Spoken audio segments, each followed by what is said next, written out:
BMC's Roadmachine has long been an excellent endurance bike, and this year, this latest iteration was hands down my favorite endurance bike of the year. In this video, I'll tell you what I love about it, the geometry, the fit, the feel, the look. I'll tell you some things that bug me, some nits I have to pick, and I will tell you how I discovered the difference between idiot-proof and idiot-resistant. Talk about the price range from the entry level, which still isn't super cheap, up to the tippity top with this Dura-Ace Di2 and the SRAM Red options.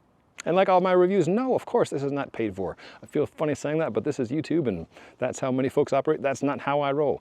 I am supported by a handful of sponsors, which I list below, the likes of First Endurance, Feedback Sports, Silka, and others. Proud to have their support and proud that I am able to do independent reviews here on YouTube. If that is of value to you, which I hope it is, please take a second to subscribe. That helps me out. Now sit back and enjoy the ride on the BMC Roadmachine.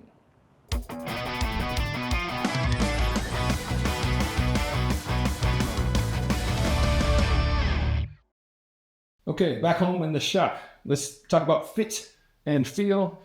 Talk about some of the specific parts on this model. That talk about the whole range of models.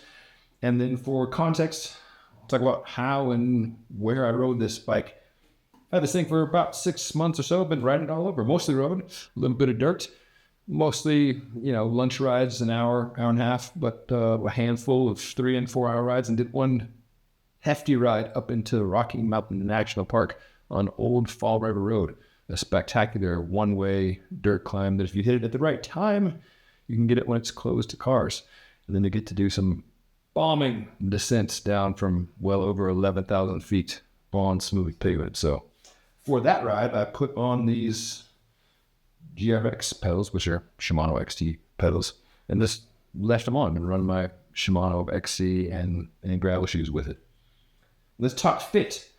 Like most endurance bikes, it's a little bit taller than a race bike. Compared to the BMC Team Machine, which I also have test ridden, this is 15 mil taller. I like it because I can have my desired position and have the stem slant. I think that looks nice. Yes, there's the Abe Lincoln stovepipe hat up top. That's because it's a test bike. I don't cut steer tubes on test bikes. This is going back when I finished this video. But I like how that looks. I own 2 road bikes. Back here, I've got the Specialized tarmac from when I work at Specialized and I hit a deer, or I contend the deer hit me. And the crack of seat stays, had Brady Capius patch that thing back together. When ENVE started doing the custom road bikes, which is the other bike I've owned, I asked Jake and Neil, hey, could you do this exact setup, but just make it look nice and clean? And that's, effectively what this is. You can get your fit in any number of different ways, but I think this looks good, right? Because one way this bike differs a little from the typical endurance bike is that the stem is a bit longer. This is a 110, which is, I haven't researched all the endurance bikes out there, but usually, in addition to being taller, you often have a much more upright position because of a shorter reach.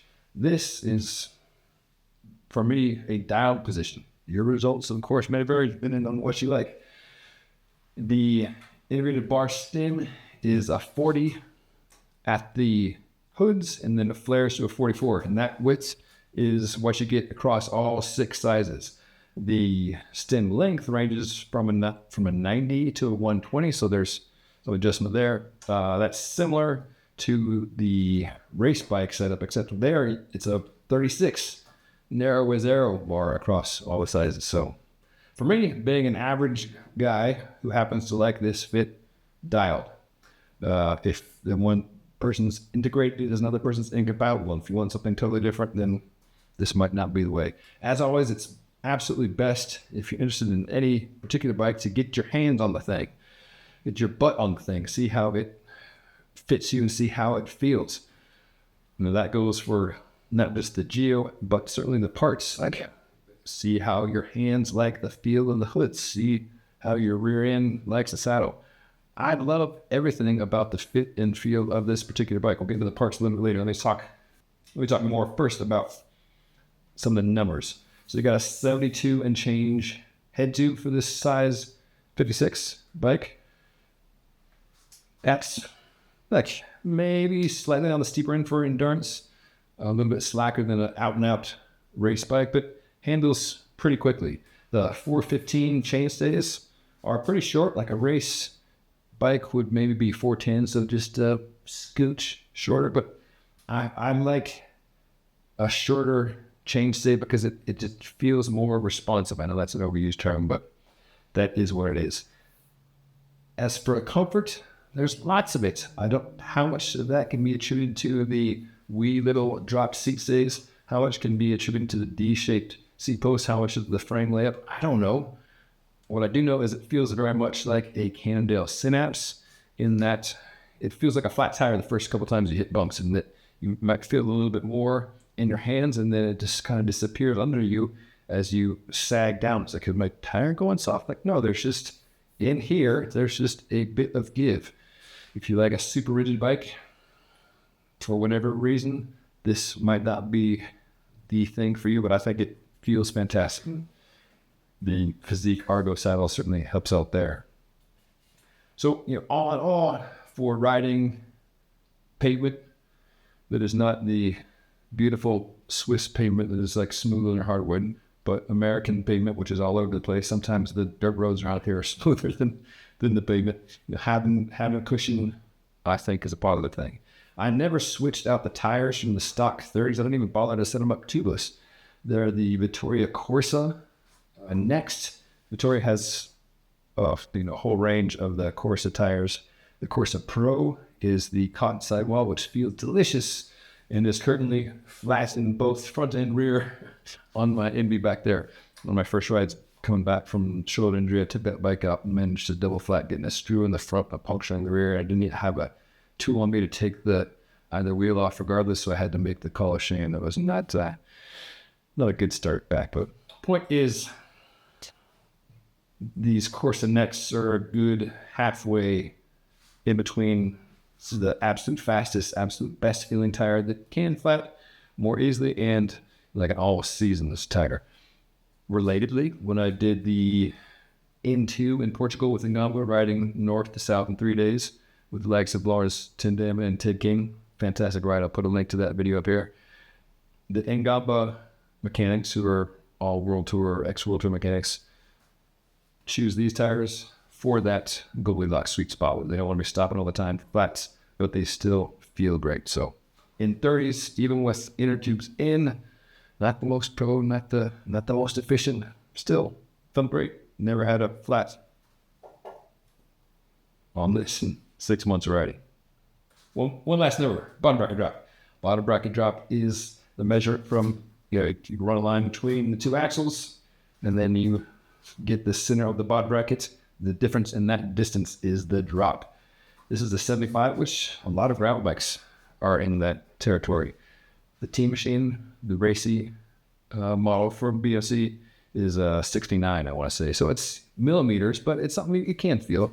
To me, a low BB feels planted. I'm just talking with Eric Richter at Mondraker a few days ago about planted. He was talking about a long wheelbase for him makes a bike wheel feel more planted. For me, a low BB makes me feel like I'm kind of in between the wheels and not, up on my titty toes. Yes, it's a small difference, but it is something that I think you could feel. Why have a difference? Why not have a low BB on a road race bike? Part of that is when you're pedaling through corners, like if you're doing criteria or something, and you're pedaling hard through fast corners, you don't want to be hitting your pedals on the ground. So having a slightly higher BB is the typical road race configuration. Track bikes have a higher BB still because you're on biking. So that's the genesis of different BB heights for different types of drop bar bikes. Top parts on this particular model. This is not quite the tippy top, but is pretty darn close. BMC has a whole range of numbers in two configurations. This is the 01-2.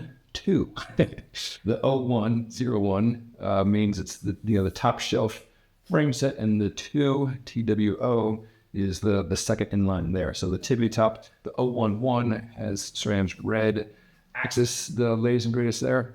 That bike runs a cool 14K. This is 13K. Why do bicycles cost so much? I don't know.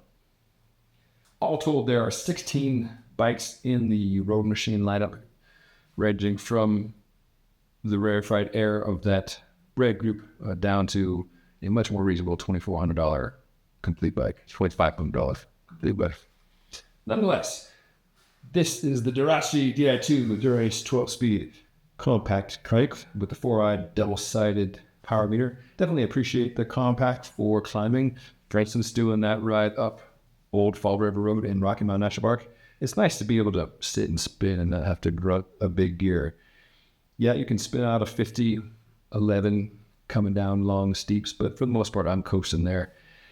In this particular clip here, I'm following Mr. Simon Kessler, former multi-time South African national champion, Euro pro road racer, etc. Old boy can ride a bike. Enjoyed descending behind him with some other friends coming out of Rocky Mountain National Park. If you ever come to Colorado, by all means, get up there and ride. Check the weather before you go, though. For that ride, this was a nice mix of stuff. We rode from Boulder, so the majority of the 100-mile plus ride, 2,000 plus feet of climbing, majority of it was on pavement, so a gravel bike would have been a literal and metaphorical drag. But on the 11 miles-ish of dirt or so, having 30 mil tires was fine. I hit a bit of sand, but this is a great all-round bike, which I think lives up to the new nomenclature for what we used to call endurance bikes of an all-road bike. Paved roads, dirt roads, yeah, game on. Dura-Ace, in my experience over many years, performs fantastically. I love this isn't Shimano specific, but I love the hanger that BMC has created. I love how clean this is, both at the rear and the front, of having the holes covered over. One weird thing with the latest Di2 is that when you first get on the bike, roll away from your house or your car, wherever you start your ride, it doesn't shift until it wakes up. So I have the same thought almost every time as I roll out of the driveway and I go to shift and nothing happens. I'm like, I forget to charge the battery. Click, click. Oh no, there it is. So just a little intricacy of this latest design. The idea is to preserve battery life, so it's asleep and wakes up and then you're good to go. You probably know this if you're dorky enough to be watching a video about a bike like this, but the Shimano system has a single battery that runs to the two derailleurs via a wire, and now this latest version is wireless communication up to the shifters. The SRAM version has batteries that very easily pop off and pop on. Much shorter battery life, but a lot easier to deal with on the fly. And should one of them die when you're out riding, they're easy enough to swap back and forth or pull from a buddy's bike. So different systems. Also this 4-way charger. Sweet. Love that guy. The new Di2 system charges with a little magnetic connection here at the rear. Shimano power meter, which not that many bikes do. It's that same charger. Speaking of chargers, and there's this little light that tucks in. It's a pretty slick design. The battery doesn't last certainly as long as the Di2. In some ways, I'd love to have a single battery control everything. In practice, I've never seen a bike company pull that off well. So this is just one more thing to charge, but it does tuck nicely. But if a little bit stubbornly, my arm still doesn't work quite right.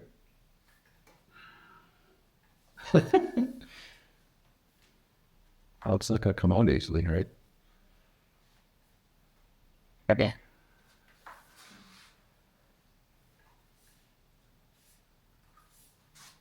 Struggle is real. There we go. Okay. Speaking of struggles, pluses and minuses here. Like many gravel bikes and mountain bikes, this bike has the integrated down tube storage. What this does particularly well is it's solid and secure, and until you look closely at it, It doesn't seem like it's a trap door. That's quite different from, like, say, this Haro that I've got here, right? The thing is just super wobbly. So first things first with the cage, job one is like hold the bottle steadily, which these do quite well.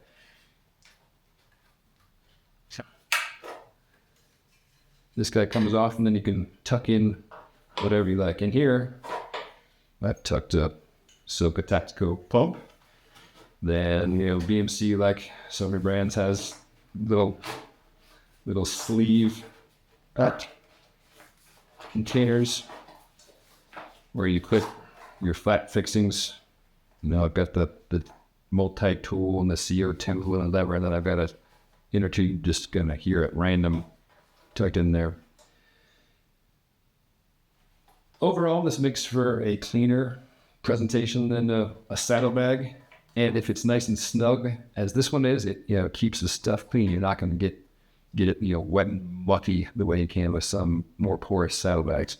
Downside is you're going to be wrestling with this at least a little bit, and not a lot, depending on what you're trying to put in here. On the whole, I like these systems so long as they're done well, and this one is done particularly well. Top of the video, I was talking about how I discovered the difference between idiot resistant and idiot proof. Some rain layers are water resistant and some are waterproof. There are 2 bolts on the underside of this integrated bar stem. The ride up at Rocky Mountain National Park, I had this Coros Dura computer and then a video camera down below. I guess that was too much weight on the thing, and one of the bolts rattled loose and the thing was flopping around. So when I went to reconnect it, I was really wrenching down on the bolts, and I felt it get harder and harder and then easier. And I thought, oh no, I'd pulled the anchor free from the carbon. So that is why I have this little Velcro Band-Aid to keep this thing intact, because the screw is now firmly in the anchor. The anchor is kind of floating free in there. So BMC, I apologize. I messed up your bar stem. If you purchase this bicycle, 2 things. 1, just use some Loctite. You might not be having lots of, heavy cameras hanging off the front of your bike, but use Loctite to keep the thing snug. Pay attention to torque. Don't be a ham-fisted fool like me and twist it too far. And then another thing was, if that would happen to you, I would hope that your friendly folks at the shop where you purchased it would take care of you.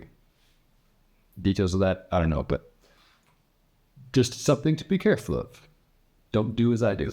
Another little bit that fell off, that I've seen this in a few other bikes, is there was like a little rubber grommet that covered up the stem bolts on the side, making it nice and svelte. Then the thing popped off at some point, I don't know where. That is lost to the wind. Sorry, BMC. I remember a Look aero bike I was testing years ago had a magnetic cover like that. That also, like, anytime you hit a hard bump, that thing would just go flying. So, good idea on the showroom floor and maybe on smooth Swiss roads, but underneath double heads, right out of rough roads, probably need a little more snugness there. That's certainly not a compromise in any way to the safety of the thing. It's just an aesthetic thing that just popped off, and I'm sure, again, if this was your bike, go to BMC shop and they would happily give you a replacement. Prices. As I mentioned, there are 16 models, at least in the US. There may be more or fewer depending on which market you're in. In the US, retail runs from $24.99 all the way up through $14K. This guy is $13K. Current situation in the bike world, that's kind of par for the course for a lot of these high-end bikes. Since I'm a test rider and I'm just sending these back, I can't tell you how much your money is worth, but I can tell you how I feel about riding the thing. And for me, I've loved riding this bike because it has so many qualities that I appreciate. It's smooth, but it's not sloppy. It's relatively light. It feels light to accelerate. Some of that could be the geometry. Some of that could be the high-end parts. It fits very well.